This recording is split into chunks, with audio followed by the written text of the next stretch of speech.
The world's two largest economies, the United States and China, are once again standing at a critical crossroads in their long-running trade dispute. Amid mounting concerns over inflation, supply chain stability, and geopolitical rivalry, both sides have agreed to extend their existing tariff truce for an additional 90 days. The announcement came just hours before the current truce was set to expire on August 12. Without the extension, tariff rates on hundreds of billions of dollars in goods were set to rise sharply, potentially triggering another round of the trade war that has weighed on global markets for years. President Donald Trump formally signed the executive order on Monday, confirming that current U.S. import tariffs of 30% and Chinese tariffs of 10% will remain in place until November 10, 2025. This move prevents the automatic increase to punitive levels 145% for U.S. tariffs and 125% for Chinese tariffs that had been written into previous legislation as a snapback measure in case talks collapsed.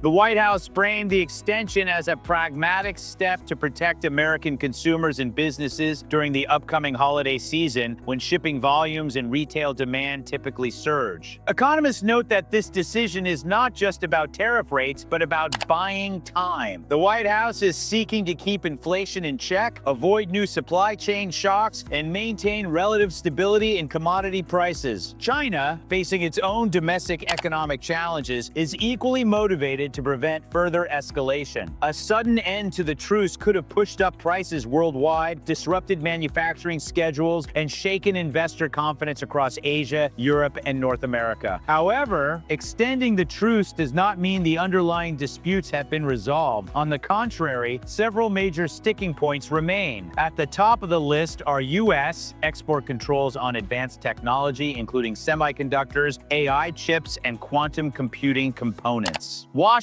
insists these restrictions are necessary to protect national security, but Beijing views them as unfair trade barriers. Another contentious issue is the supply of rare earth elements and other critical minerals. China is the world's largest producer of these resources, which are essential to high-tech manufacturing and defense systems. The U.S. has accused China of using its dominance in this sector as leverage in trade negotiations, citing export quotas and informal restrictions that could disrupt supply chains. In addition, the U.S. is pressing China to reduce tariffs on chemicals linked to fentanyl production. Fentanyl and its precursor chemicals have fueled America's opioid crisis, and Washington wants stronger cooperation from Beijing in controlling their exports. On the other side, China is demanding that the U.S. ease restrictions and increase purchases of American agricultural products, particularly soybeans, corn, and beef, to provide relief to U.S. farmers who have been hit hard by past rounds of tariffs. Beyond these headline issues, disputes remain over intellectual property rights, state subsidies for key industries, and reciprocal market access for companies from both nations. Financial markets responded positively to the extension. Major U.S. and Asian stock indexes posted modest gains, with logistics firms and agricultural exporters among the top performers. Shipping companies in particular welcomed the news, as it allows them to plan freight schedules and pricing for the next 3 months without the uncertainty of sudden tariff hikes. Still, market analysts caution that this is a temporary reprieve. Unless negotiators make substantial progress, the threat of a renewed tariff war will loom large as the new November deadline approaches. Politically, the move is significant for the Trump administration.